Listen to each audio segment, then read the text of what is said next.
Tu rêves d'un road trip sur la côte ouest de l'Australie. Imagine-toi rouler sur des routes infinies, traverser des paysages complètement dingues, dormir au bord de l'océan et voir des dauphins, des otaries et même nager avec des requins-baleines. Dans cette vidéo, je vais donner un itinéraire complet pour aller de Perth jusqu'à Broome. Je te donnerai également toutes les applications qui vont être indispensables pour ton voyage, quel budget tu vas devoir allouer pour ce road trip. Et reste bien jusqu'à la fin de la vidéo parce que je vais te donner quelques conseils bonus qui peuvent vraiment faire la différence. Avant de prendre la route, je voulais te parler des applications qui sont indispensables pour ton voyage. La première application à télécharger, c'est tout simplement Fuel Map. En gros, Fuel Map, c'est une application sous forme de carte qui référence toutes les stations essence avec le prix de l'essence à chaque endroit. En gros, vu que ça va être le premier poste de dépense, l'essence, vu que tu vas parcourir plus de 3000 km, c'est hyper important de le faire le plein au meilleur prix. Donc c'est pour ça, n'hésite pas à utiliser Fuel Map, c'est vraiment indispensable pour économiser sur ton voyage. La deuxième application qui est vraiment indispensable pour ton voyage, c'est Wikicamp. En gros, Wikicamp, c'est une application qui est également sous forme de carte. Et là, ça va référencer tous les points où tu vas pouvoir camper gratuitement, où tu auras des points d'eau, où tu auras des douches. En gros, tous ces points-là, ils sont référencés sur une carte. Et en plus, ce qui est bien, c'est que les utilisateurs mettent des avis à chaque fois. Donc, tu sais les spots, s'ils sont vraiment cool ou pas. Tu as des photos et au moins, ça te permet d'économiser parce qu'il y a plein d'endroits où tu vas pouvoir dormir gratuitement. La troisième application qui est vraiment indispensable, c'est tout simplement Google Maps. En gros, comme tu peux le voir juste ici, tu peux ajouter des pins sur la map. Et en gros, c'est pas compliqué, tu as juste à aller au premier pins, tu fais ta visite, et après il te suffit de mettre le deuxième pins, et au moins ça te fait ton itinéraire complet pour ton road trip. Le dernier conseil, c'est tout simplement de télécharger tes playlists ou des podcasts, parce qu'en gros, tu vas faire plus de 3000 km, et il y aura plein de moments où tu n'auras pas internet. Alors si tu arrives à avoir de la musique ou des podcasts, ça sera beaucoup plus agréable pendant ton voyage. Maintenant, je voulais te parler de la location du van ou du 4x4. Donc en gros, si tu as déjà le tien, bah forcément tu vas l'utiliser, mais si tu n'en as pas, tu peux en louer un parce que c'est vraiment intéressant, il est déjà aménagé et prêt à partir en road trip. Alors tu as deux plateformes principales pour le faire, ça va être Juicy et Autobahn Traveler. Et en gros, ce qui est cool, c'est que les vans ils sont vraiment aménagés, parfaits pour partir en road trip. Donc si tu as besoin d'un van pour ton road trip, pour aller de Perth jusqu'à Darwin, n'hésite pas, je t'ai mis les liens dans la description. Maintenant, je voulais te parler du budget que tu vas devoir allouer pour ce road trip. Alors pour aller de Perth jusqu'à Broome, considère qu'il va te falloir entre 2 et 3000 $. Comme je te l'ai dit juste avant, le premier poste de dépense, ça va être l'essence. Donc là, tu vas en avoir pour entre 800 et 1200 $ en fonction de ton véhicule. Donc c'est pour ça, c'est bien important de checker avec Fuel Map pour avoir l'essence au meilleur prix. Le deuxième poste de dépense pour ce road trip, ça va être les courses et la nourriture. Alors tu vas en avoir pour entre 400 et 600 $ australiens. Et je te conseille vraiment de cuisiner par toi-même si tu peux le faire. N'hésite pas aussi sur Wikicamp, tu as tous les endroits où tu as des barbecues en libre service. Donc n'hésite pas à les utiliser pour économiser un max pendant ton road trip. Le troisième poste de dépense, ça va être les campings et les hébergements. Alors si tu utilises Wikicamp, tu auras principalement des hébergements gratuits, mais il y aura des spots où tu vas arriver et tu vas vouloir te poser dans un camping. Donc considère entre 300 et 500 $ pour les campings et les hébergements. Le dernier poste de dépense, ça va être les activités. Alors les activités, c'est vraiment variable en fonction de ce que tu as envie de faire. Par exemple, si tu veux aller nager avec des otaries à Jurien Bay, ça va être à peu près 100 $. Si tu veux aller nager avec des requins-baleines pour une expérience de fou, là ça va être entre 400 et 500 $. N'hésite pas, je t'ai mis les liens dans la description, donc tu les auras au meilleur prix. N'hésite pas à réserver à l'avance pour être sûr de pouvoir vivre cette expérience de folie.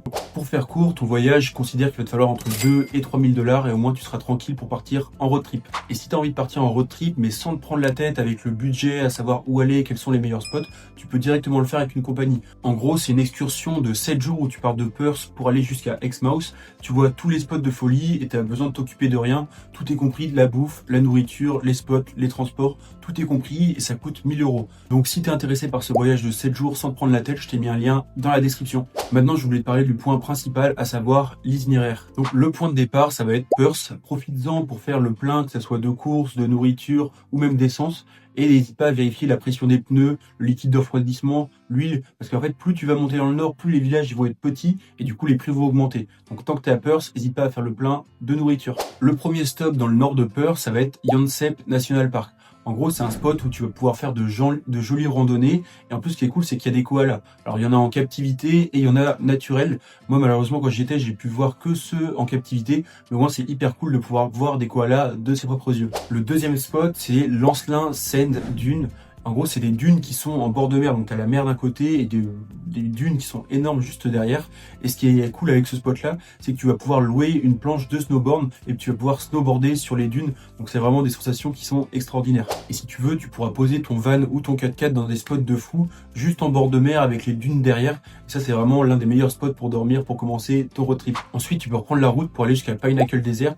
En gros, Pinnacle Desert, c'est un national park qui est vraiment extraordinaire avec plein de formations rocheuses. C'est une couleur qui est vraiment jaune vive. Donc si tu peux le faire au coucher du soleil, c'est aussi extraordinaire.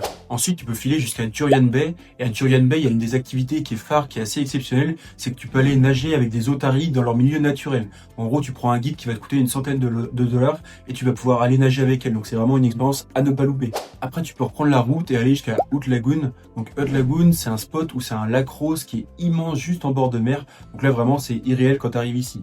Après, le petit point quand même, faut être réaliste. Quand tu es en bas, tu vois que c'est une couleur rosée, mais en vrai, le plus impressionnant, c'est surtout vue du ciel. Le spot suivant, et là, c'était vraiment l'un de mes spots préférés, c'est le parc national de Kalbarri. Alors Kalbarri, c'est un canyon qui est gigantesque, avec des pierres et des formations rocheuses rouge ocre, et en bas, bah, t'as un petit cours d'eau qui passe au milieu du canyon. Alors ce que tu peux faire là-bas, c'est aller faire de belles randonnées. Tu pourras également te baigner dans le cours d'eau qui passe au milieu du canyon. Tu as plein de points de vue qui sont extraordinaires et tu as notamment de Natural Window, donc c'est l'un des spots les plus connus en Australie sur la côte ouest. Ensuite, tu peux filer jusque sur la presqu'île de Shark Bay. Alors Shark Bay, tu vas voir que c'est une ambiance qui est vraiment géniale et tu as 3 spots principaux à voir sur Shark Bay. Le premier, ça va être Monkey Mia. Alors Monkey Mia, c'est connu pourquoi? Parce que tous les matins, il y a naturellement une parade de dauphins. En fait, il y a plein de dauphins qui viennent en bord de camping, donc c'est vraiment extraordinaire. Tu vas pouvoir les voir de tes propres yeux. Ils sont pas en captivité, ils sont naturels. Tu peux également louer un paddle ou un kayak et faire un petit tour. Et là, normalement, tu pourras voir des raies. Il y a plein d'animaux marins aux alentours de ce camping. Le deuxième spot à voir sur Shark Bay, ça va être le parc national de François Péron. Alors là, attention, parce que c'est hyper sablonneux, donc il faut absolument que tu aies un bon 4x4.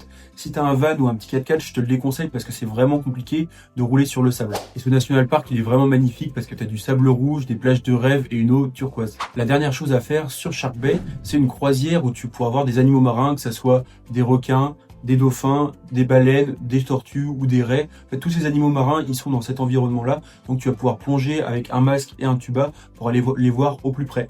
Ensuite, tu peux filer jusqu'à Carnarvon. Carnarvon, c'est un bon spot si tu veux faire le plein en eau, en essence et en nourriture. Ensuite, tu peux filer jusqu'à Coba. Donc Coba, il y a un spot qui est connu qui s'appelle Coba Blowhole. En gros, c'est une formation rocheuse qui fait un appel d'air. Du coup, il y a de l'eau qui est expulsée en hauteur, à plusieurs mètres de hauteur.